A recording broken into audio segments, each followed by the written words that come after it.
walk us through why write this book? Where did you start? How did it grow? And what makes you so proud of it? Well, we started this book, but even before we get into that, I'm so sorry. Mary and I feel so strongly that we're just so happy to be back here at Warner Brothers. And we just want to say thank you to everybody here. And also we have the cast here for coming back together for us once again. And everyone who's here who worked on the show. And also we have two people here without whose support we would not have done the book at all. And that's John Wells and Peter Ross. So thank you.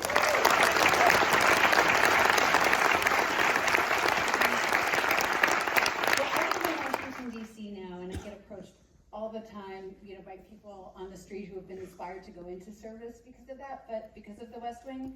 And I was asked to do a behind the scenes of the West Wing book, and I felt like that was not mine to write. I had a small part, but I thought about it and thought if we could incorporate service and talk about the friendships and the relationships that we have that are really rooted in service, getting back together to do that. And Mary and I were at Alice and Jenny's birthday party having cake and cake. And some other beverages. Yeah. And we started talking about it, and Mary said, "Oh, I wrote that book with you." Which is what happens when you have beverages. Who agrees to write a book? Mary McCormick. So, and Mary's husband standing behind Mary going like, "No, you guys, no, don't do it. It's going to be a lot of work." But Mary and I were into it, and then we called everybody, and everybody else was incredibly supportive. And then we started doing the interviews, and the book really just started growing. It was COVID too, so it was nice to see everybody, even on Zoom. That part was really fun. That was. You were telling me this. When we were talking about the size of the book, and you said we planned about this much, and you ended up with about twice the size. That's exactly right. Talk about what, because look, there's interviews that go much longer than they are scheduled for, but that doesn't necessarily mean you have more material. It just means you took more time. But you clearly gleaned something out of those discussions that made a project end up being much bigger than you originally bit off. Yeah, I mean, we're so new to this. I think we did not do a good job probably interviewing. We just chatted with people. I mean, one interview we did with poor Lily Tomlin, we talked forever, and she was like, "I don't think you learned anything." And she was right. And I said to Mary, "I think we're bad at this, Mary." It turns out writing is actually a skill. And it's hard.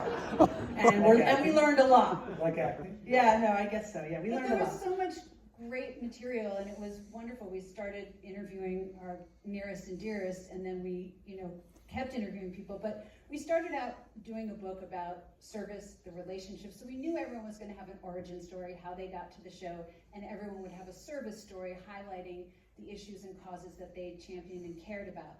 But then we started talking, I remember it was Richard actually, you were telling us about how a scene was shot and Martin having chicken wing grease on his face and you not laughing.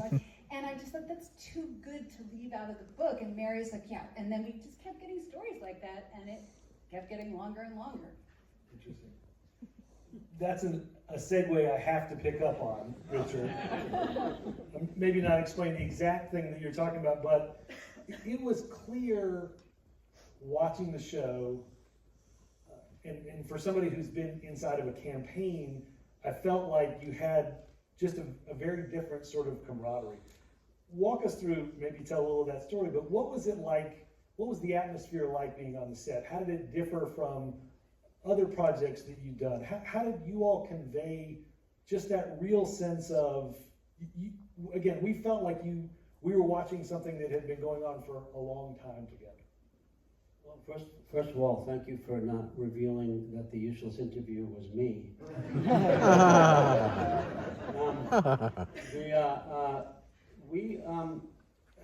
It's hard to describe really, because I think the material that we were all brought together to do has something to do with it. The fact that all of us, most of us, were from theater, and we're used to creating something as a team.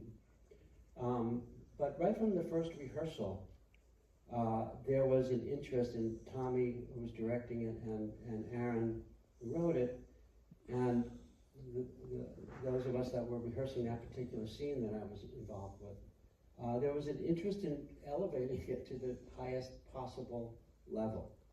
To the point there was one very important element in the very first scene with Toby and Josh, and when Martin comes in with the chicken grease, that's the scene, the chicken grease. I'll get to that in a second.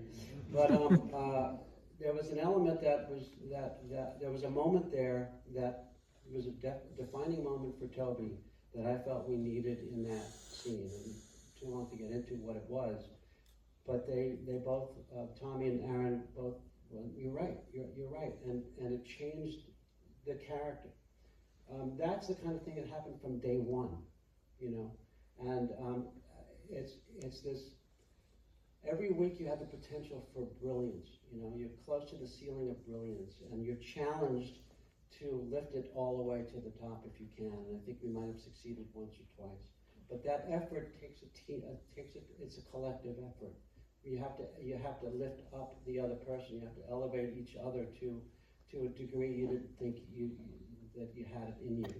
But getting to the chicken grease, it was the pilot. It was the first scene where Bartlett comes in, opens the door, and I am the Lord your God, or whatever that great line was. And Toby was in a fight with Mary, the Christian right woman, and we were doing that very intense scene all day long, and then we shot Martin's entrance. But Martin would go to the craft service table and put stuffed chicken in his mouth. You know, so every time he came back ready to shoot, and it was all but with grease. And it just made me laugh. So I just cracked up laughing. And then when we did the scene, and he started, that was my image of this president who I'm really meeting for the first time. He'd come through the door, and I had this impulse to start laughing. And I had developed a reputation of once I started giggling, the day was done. I couldn't stop. So, and that started on the first day that we worked with Martin. So if you remember, he goes around the whole table with his monologue, getting a cup of coffee, and then he berates the Christian right and blah, blah, blah. But he came in, the camera was over my shoulder. He started walking out of, so the camera moved with him, and I was clear. I ran to the Oval Office where I had to breathe and laugh and get it out of my system, and then run back in time to the same spot. And I had to do that about 15 times. Because I could not keep a straight face. And that, you know, Martin has such great humanity, great love, great humor. He's a clown, and he's a saint at the same time. And so he helped make this place a sanctuary for work and for love and for companionship.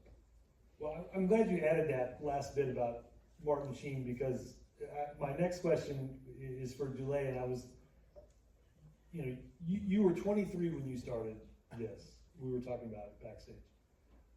Talk about, you know, the personal aide spends probably more time in the actual White House with the president than almost anybody else does. People are shuffling in and out all day. Personal aide's always there.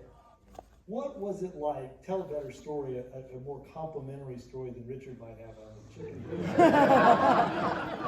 About what it was like. What was it like? What did you learn? You're 23. What did you learn from Martin Sheen? What was it like being in those scenes together? How did that change the way you looked at the role and looked at your life in acting? I think the better answer would be, what did I not learn from spending so much time with Martin? I mean, he really taught me what it meant to be, really to have humanity and to be engaged with people beyond what you do. You know, in this town especially, I just come from doing a teen movie, and it's very, look at me, look at me, look at me. But being around Martin, it was about looking out and seeing how I could affect the world in a better way. It was about coming to work and being prepared. It was about being professional and realizing that everybody mattered, from Martin Sheen to a PA who was maybe just working on the, in the production office for a day. And that always resonated with me. That's something that has stayed with me from that moment till now. If we were ever on location, Martin would take the time to talk to each and every person that wanted to talk to him. And I was always blown away that he could have the energy to do that. But I could see the effect that it was having. And really what I realized in those moments too was something that doesn't cost you that much could have a great effect on somebody else. And that is something that really has resonated with me over the course of my career. But I have a lot of love for Martin. He's, coming on the set, when I first got to the West Wing, they were already filming. I came in on episode 3. And I remember getting onto this beautiful set that was the White House and just being in awe of the whole thing. There was Richard Schiff and Allison Janney and Rob Lowe looking all pretty. And of course, exceptionally pretty. But then I remember just being extremely nervous. And then Martin came up and I'm like, oh my gosh, that's Martin Sheen. And one of the first things he said, he says, do you know, Larry Fishburne? I said, yeah. I said, we did a movie, Apocalypse Now, years ago. Yes, yes. He said, anyway, he taught me this handshake, and he taught me way back then. We were out there filming it, and now I'm going to teach it to you. He just taught me this handshake. But that moment allowed me to relax and realize that, oh, he's a person just like me. He's not. None of these people are these. Yes, they are dynamic, but they're just also human beings. And ever since then, we've always done that handshake. But I just appreciate that Martin, he was able to just get through all of that and connect with people one-on-one. And He will connect with like 500 background actors Say it before again? you start shooting. Say it again? And he'll connect with like 500 background. Oh yeah, he will. I mean, and not just like, hi, my name's Martin, what's your name? All of a sudden you're over here and he's like, oh, Cincinnati, I knew someone once. And you're like, what? Wait a minute, what? And he's just present with everybody. And it's a real, I think, it affected all of us. And there is a real legacy to that too. There's an expression in television as number one goes, so goes the show.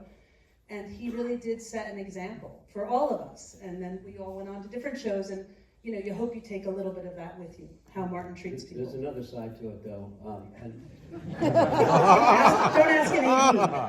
Richard Schiff, ladies and gentlemen. As long as Martin Sheen would take to say hello to everyone when we had 400 extras on background people on the set. And it was fine by me, but you got to talk to John Wells and see how he felt about it, because we'd add 2 or 3 hours to a day sometimes. And even in the book, a couple of the ADs said we would build in the time for Martin to meet and greet everybody. On the call sheet. I would say Martin is the epitome of consistency, though. He really is, because 25 years later, that's still Martin. Nothing has changed. You can't rush him if you're like, sorry, we just have to. He's like, yeah, I know. Anyway, Cincinnati. Don't rush. He values connection. Yeah, And it's making awesome. people Nice. feel included, That's and wonderful. that everybody is contributing something that is of equal value. And I think that was unique on our set, don't you think? Well, I was gonna ask that next, Jill, you, and the camaraderie that Donna and Toby had, again, Richard talked about that very first episode, you can see it just in the very sort of first scenes. You're all cast, you're all put on the set, you're doing this show, and certainly Martin sounds like he was a big part of it, but how does that bond form in the relationship? Ooh.